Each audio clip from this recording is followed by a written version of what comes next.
Welcome to episode 26 of Paul Plays in Portugal. Obrigado for the continued support on the series, it really is very much appreciated.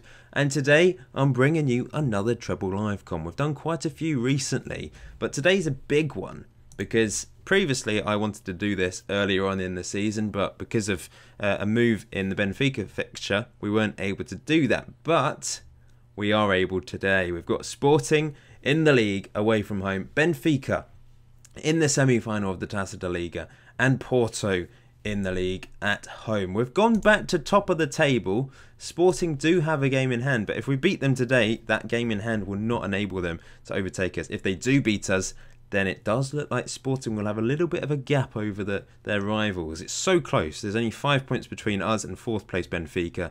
It's a four-way battle as opposed to a three-way battle last year, but we seem to be back to winning ways. We've had a really good run since the Europa League has ended. We have returned to our early season form. It was obvious that the Europa League has an impact on us, not in those first couple games, but the last 4 games of our group stage really did cause us problems, but back to winning ways, which is great. Of course, in the last episode we won twice and drew against Benfica, our first ever point in the league against them, and since then 2 wins, a 3-1 win away from home against Boa Vista, Wellington with 1 goal, and Franco Lopez with 2 late goals to win us the game. We turned it on its head because they took the lead in the first half, and then this was a really good 4-1 win against Aves or Birds because I put out a much weaker team. Anticipating the Sporting game ahead of us, I thought, well, let's just stick out a weaker team and see what happens. And it worked really well. I actually had a centre-back partnership of Marcel and Vinicius. I'm still playing Marcel at centre-back. I'm still struggling to find centre-backs and defensive midfielders to come into the team. I don't think I'm going to find anyone. And a couple of people have said I need some more Portuguese players. And there's just no one that's... there's great players, but not anyone I can sign. I've not got any money. Anyway, back to transfers in a second. You can see Stanley scored twice in this game. Wayne Rooney opened the scoring though in the 16th minute, and Franco Lopez came off the bench to score another goal. But yeah, looking at transfers, I've not signed anyone. I don't know what happened to Alberto Rodriguez. I don't want to click on him because it caused problems before. He's literally vanished. It's so weird. And I don't really understand if he's actually a staff member. It says he is. It says he's the assistant manager of the under-19s. But when I clicked on him before, it crashed the game. There he is. Okay, I've done that. So he's not a player anymore. He just randomly retired mid-season, but I never saw that pop up. It didn't show that he'd retired from playing football. He was still being called up to the Peruvian national team. So I'm very confused as to what's happened there. So we've literally only got 2 centre-backs, but Marcel is now playing centre-back, so we do have 3 centre-backs. Vinicius is basically our backup now. Of course, he's had his problems, hasn't he? But he's still got a 6.91 average rating across the season, which isn't too bad, really. But I'm desperately trying to find new players using the new scouting system, which I don't really know how to use properly, if I'm honest. But I've been looking around Portugal at pretty much every single team just to see if there's any centre-backs that could come in. And the ones that are good enough for me to be a better option than Posagnolo or Marcel or Vinicius, they just won't come. I don't have the money to spend for starters. So I've been looking at loan options.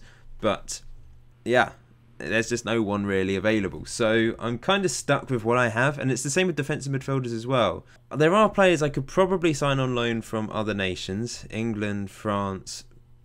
That might do a job. But I'm aware that I've already signed 2 English players in this series. And I know people do get a bit annoyed. With the Napoli series, people got annoyed when I signed Aaron Lennon.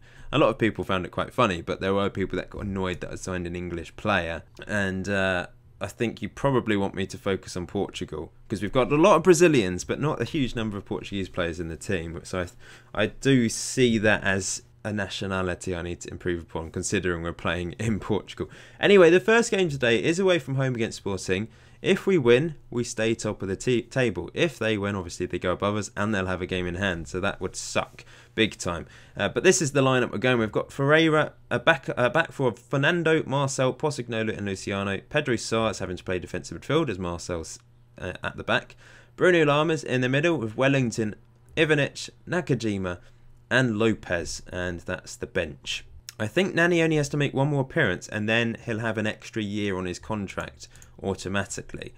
So I need to decide whether I want him for another year. If I play him, then he's going to stay. So maybe I will. Maybe we will just keep him for another year, because he's only been here half a year so far. Here we go then.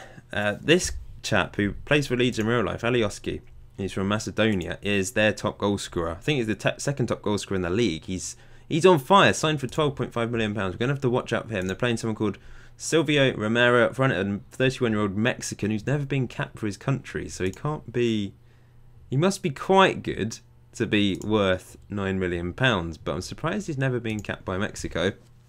Michael Bradley in midfield. I'm sure no introduction needed for him. American legend. We've played very well recently with our attacking style of play. It's just come back to life since moving out of Europe. And I think it is a blessing that we were knocked out. Like, I really want to qualify for the Champions League next year and give it a go. But this season is all about trying to win the league. The Europa League would have just been a massive distraction. I mean, we wouldn't have won it in the end. So what was the point in getting through to the knockout stages, really? Now, what are you doing there, Fernando? Just letting him run. That was awful defending. But Luciano heads it away temporarily because Sporting's still on the ball. Michael Bradley finds Alioski. Here's Romero. And that's a simple save for Ferreira and his bright yellow goalkeeping costume. Oh, here we go. Wellington. It's through to Ivanic. Ivanic! Hit it, but it was too close to the keeper, Patricio. They've, of course, got the Portuguese national goalkeeper, Patricio, so it's going to be difficult to beat him. Here's a free kick, crossed in, for Sporting, headed away, and now Ivanic, can we break? He's found Wellington, who's now found Nakajima. Here goes the little Japanese maestro, skipping past. He's found Wellington. Wellington! Good save by Patricio. Wellington finds himself in so many good opportunities. It really is, I think, a 25% chance that he actually finds the back of the net. Lopez on the edge of the box now. Crossing it in. Headed away. Lamas picks it up. Finds Lopez. Lopez! Oh, what a save. I think it was offside anyway. Was it? Oh, no, it wasn't. It was off. He was onside, and it was an unbelievable save. In another game, we would be winning probably 2-0. Here's Lopez. Oh, getting on the end of that ball does really well. Lopez probably going to go from long range. He does, but Patricio's got that covered. We've had 2 clear-cut chances in this match, and we're going to regret not taking those, I think, especially if they score from this corner. Oh, it's off the crossbar. I'm just going to start the second half. We've played well. They may have had more shots, a lot more possession, but that's not unusual for us. We have created chances, so there's nothing really to worry about. We've played well. I'm happy with the way that we have performed. It's just we need to stick the ball in the back of the net. Time to make some subs, I think. Although, let's wait until the end of this highlight. Ferreira smashes it up. He can't find Wellington. And now they're just going to pass it around at the back a bit and wait for an opening. Michael Bradley, although Lamas does really well there, but Lopez can't capitalise. And yeah, we need to take advantage of those mistakes a bit better, don't we? Here they come. Michael Bradley. The American, good tackle by, I think it was Bosignolo. He's on a yellow card. Pedro Sarr charging after the ball now.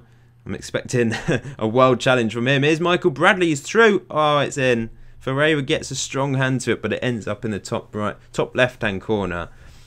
And this is a bad scoreline for us, because if they win, they'll go 2 points ahead of us, but with a game in hand. So they could potentially be 5 points ahead of us by the time they've played the same number of games as us. I've not made any changes. 25 minutes. Can we get back into this? They've created opportunities, haven't they? 2 clear-cut chances, 3 half chances. They have dominated this game, really. Pedro Sarr mopping up well, though. Here's Wellington. Comes in field. Ivanic. Lovely ball through to Lopez. That was a great ball. Lopez! Oh, just wide. I mean, Ivanic, that was a fantastic ball. There's no need to take him off, I don't think. Nakajima's pretty tired, and it's not really been his day either. Going to bring Rui Costa on the left. More of an attacking option. 20 minutes to go. We've won a free kick, which Lama sticks into the box, and oh, at the back post, it's Bosignolo, the big Brazilian, with the goal. That's... I mean, a draw is okay today. I know if we draw and Sporting win their game in hand, they do move above us. but we just have to avoid a defeat at all costs. Lopez, Lopez has had a very poor game. He's on a 6.1. I will move Rui Costa up front, and we're going to bring on Bruno Tabata, the super sub, in his more natural winger position. We're going to whip the crosses in. Try something a little bit different. I'm nervous. We really cannot afford to lose this one. But Sporting are the current champions, remember. Ivanic heads that clear to Rui Costa. Here comes the Portuguese striker, finds Ivanic. Lamas is in support, but Ivanic goes alone and fires it wide. Just injury time to go. Is it going to finish 1-1? I think it will. There we go. It finishes 1-1, which I think overall is a fair result. Bruno Lamas ran 14.9 kilometres today and had a very good performance in the midfield, 7.6. And a draw is okay. It's much better than a defeat because we stay 1 point ahead of Sporting. If they win, they go 2 points above. If they win their game in hand, they go 2 points above us. Most importantly, that result keeps us ahead of them on head-to-head because we beat them earlier in the season, remember. I am right in saying that, aren't I? Yes, of course, we beat them 1-0. So, if we finish level on points come the end of the season, we will be above them. It's the same with the Porto game in 2 days, in 2 matches' time. If we get at least a draw against them, we will finish above them on head-to-head. And that, it could be really, really important at the end of the season. Because if, for example, Porto were to win their game in hand, their 20th game, they'll be level with us on points, but we will be above them on head-to-head. Same if Sporting draw their game in hand, we'll be above them. And Porto actually have just won their game in hand, so we are above them on head-to-head. Time for our cup semi-final, then the Taça da Liga semi-final against Benfica, and we're playing at a neutral ground. Are we playing at the Algarve ground? Possibly, let's have a look. No, we're playing at the Estadio de Bessa Sesulo. And remember, we've only ever beaten them once, but we have managed to draw against them recently. So that will give us a little bit of confidence. And the only game we have beaten them in was in a cup competition as well. So that really does give me a little bit of confidence. I'm going to play Gribin instead of Ivanic in this game. Ivanic had a poor game in the last match. Overall, he's been fantastic. He's one of the best, I think the second best performing player this season. But let's put Gribin in. Ivanic, I can't really drop Lamas because he played fantastically well in the last match. Stanley's just coming back from injury, which is why he's not on the bench, by the way, today. We'll keep Marcel at the back. Still looking for centre-backs. Still can't find anyone. Can't find any defensive midfielders either. There's no point getting someone in that's a lot weaker than what we have as backup, because then they just won't play and I won't want to play them. So I need to get someone that's competitively going to perform well in either the back two or defensive midfield. They're playing Zé Gomez up front, the 20-year-old, well, he's in their B team at the moment, but they've obviously put him into the first team for this match. So I think they're putting out possibly a weaker team. Porto is a really good player, but this is a regen, 17 years old, looks good. They've got some good regens, I think. So yes, they've put out a young team. They've got the young Belgian goalkeeper, Miles Vlaar. He's a good goalkeeper though, very good goalkeeper on the game. And they're playing Malang Sarr, who they signed for a lot of money. And I put out a pretty much first team 11. So perhaps we have more of a chance than I thought going into this. Their defence looks quite solid, but their attacking players are young. But let's not underestimate them. They're still a very good team with lots of reputation, playing in their famous red kit today. But this has been enthralling so far. Oh, Malang Sarr's just got injured, in fact. We're almost half an hour in and nothing is happening. This is the first highlight. Let's see what happens. And they're bringing it out from the back into their regen stars. Nice interplay from the youngsters. Still coming forwards. Win it back, guys. Come on. Fernando, get in there. Get in his face. This is the danger man, Horta. Pereira.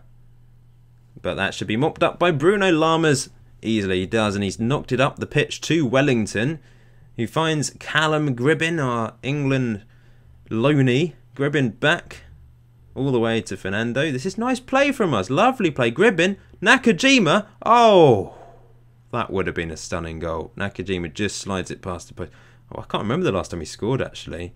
Not been quite as effective lately. Free kick for Benfica now. Crossed in. Headed away by Marcel. That's one thing. He gets up for the headers, doesn't he? Nakajima.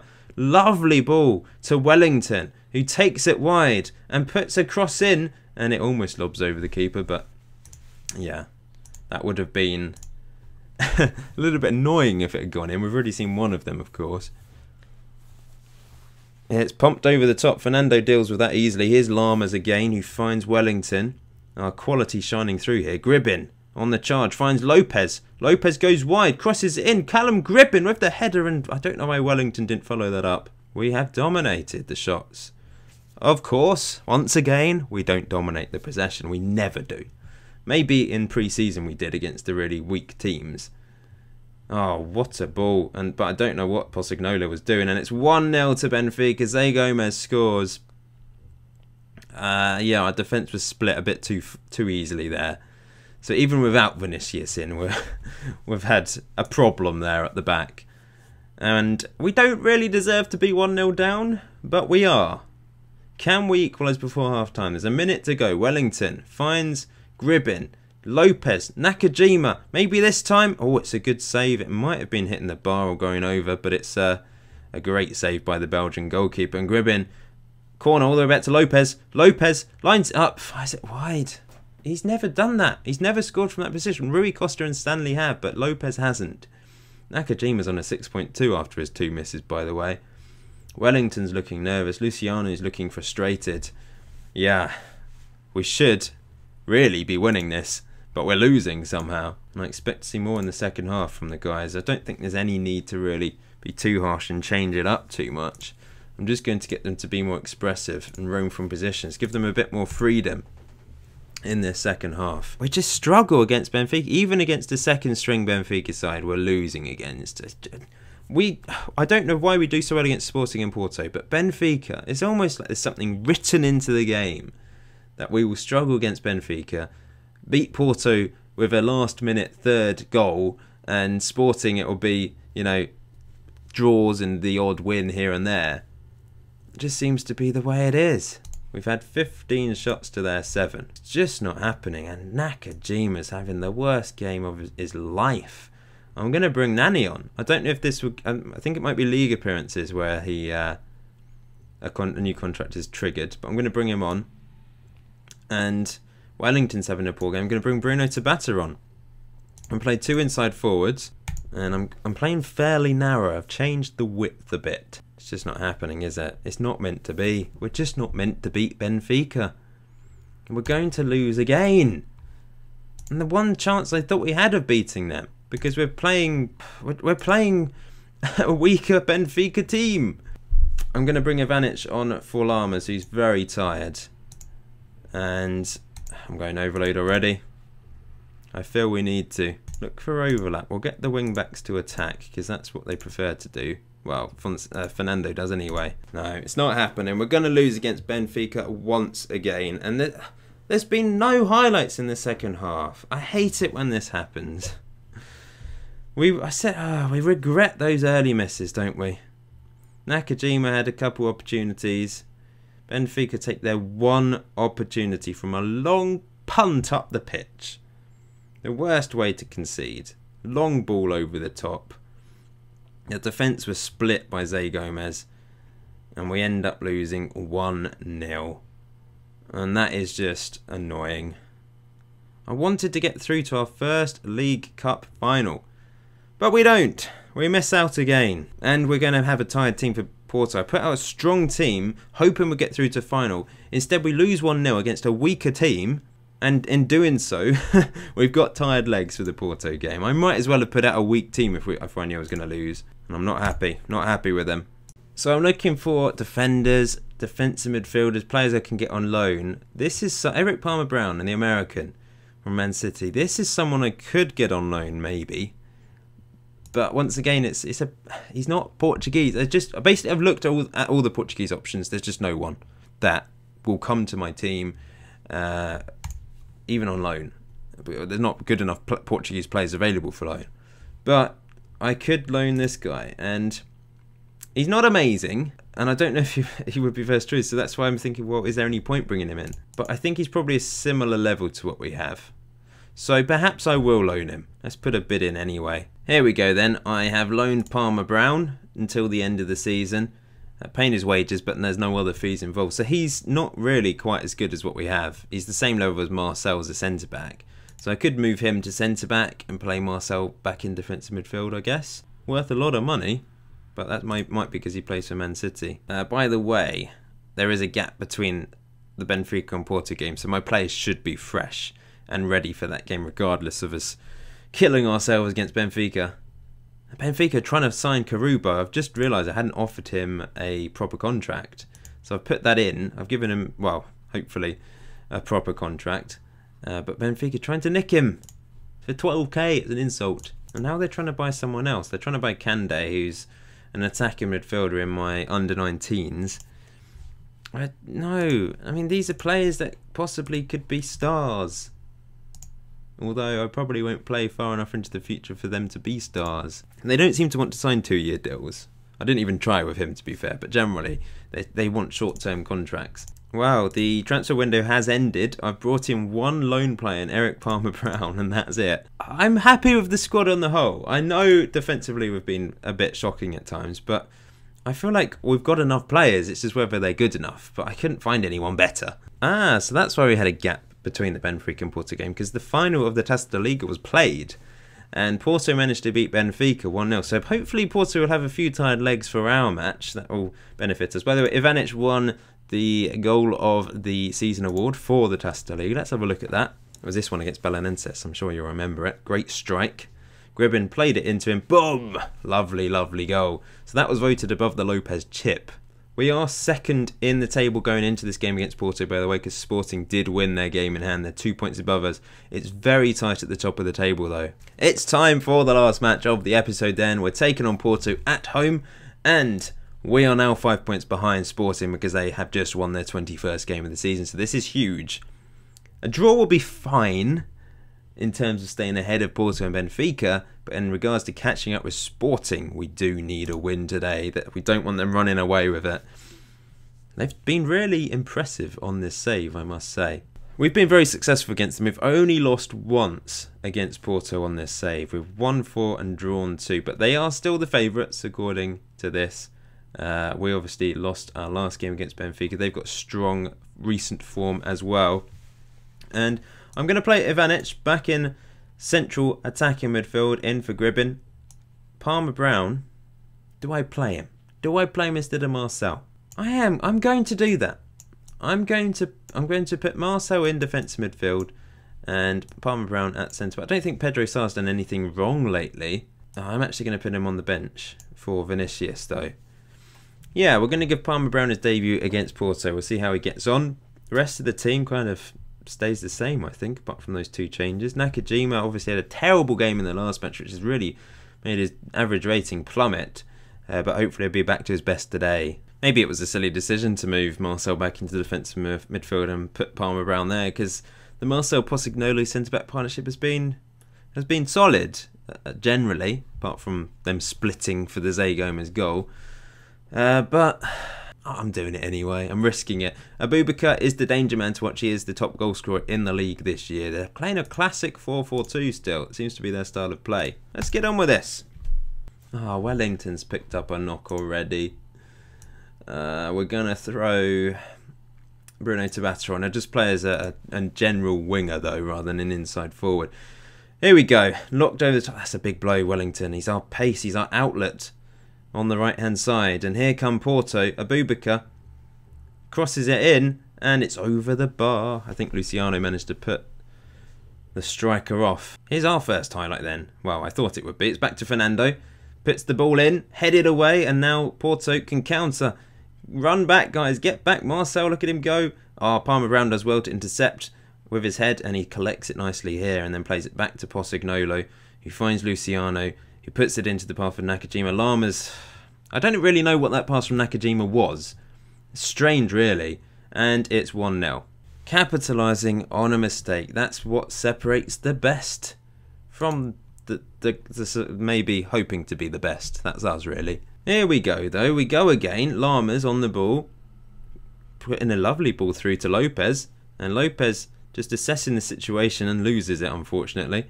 But here's Fernando winning it. And Bruno Tabata is very rarely on the pitch at this stage. Lopez, he's through. Lopez! Oh, he scores! 1-1. We're back in this. And there's a few players looking motivated. Oh, Lopez has got injured now. He keeps picking up niggles. It's a head injury. I'll take him off at half time. Nakajima once again having a poor game. I don't know what has happened to him. His early season form was phenomenal and it's just evaporated. Okay, it's time to take Lopez off. We'll throw on Rui Costa, like for like change. He'll play up front as a trequartista. He does prefer to play as a poacher. Should we try a poacher? Yeah, let's try something a bit different. Because often the trequartista and the attacking midfielder do sort of stumble into each other. So perhaps having a poacher will allow Vanic to create more opportunities for the striker. Not going to change anything tactically. We've been fine. It's been very equal, as always. It's always equal between us and Porto. 4 shots each. I mean, I, of course, ignore possession when I say equal, because we never have equal possession. 60 minutes in, there's not been any highlights since our goal. And half an hour to go. Porto coming forwards now. Plays it out wide. Uh-oh, here's Abubakar. Come on, win it back, guys. Oh yeah, Posignolo steps in. Rui Costa gets onto the end of it as well. Ivanic is clear in the middle if he can find him. He does. Ivanic, 2-1. What a breakaway goal. That was brilliant. That was brilliant. Posignolo won the ball back. Rui Costa, sensible play from him. Let's look at this again. He's just stepped in. Great interception. Put it right over the top for Rui Costa. Ivanic, there's no man marking from them. He was open and he finds the back of the net. Do I go standard? I certainly will if we manage to get another goal here. Here's Bruno Tabata. Back to Lamas. Great switched ball back through to Bruno. Rui Costa, 3-1 offside. Offside. That's a real shame because it was another lovely combination play between us. It's another game where it could swing either way between us and Porto. I think I'll continue to attack. Because the last few games against them, I go standard, they get an equaliser, and I have to go attacking again anyway. Nakajima's having a poor game once again. I think I'll keep him on though for now. We'll just keep playing the same way we have been. 7 shots each in this game, but we're 2-1 up. It's a throw-in in a dangerous position. Here we go, Marcel finds Bruno Tabata, who makes it 3-1. That one does count. He always scores against Porto. Lovely stuff. We're beating Porto again. Now we just need to hold on for the last 10 minutes. Look at this. Ivanic involved again. Marcel with the assist though. And a great strike from Bruno Tabata. Too powerful for the goalkeeper. I will take off. Do I take off Nakajima? Lama's having a phenomenal game.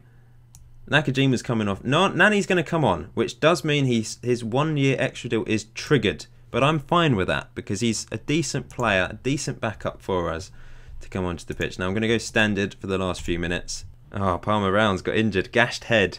And we're going to beat Porto for another brilliant performance. It's not 3-2 this time, it's 3-1. It's even better. What a win.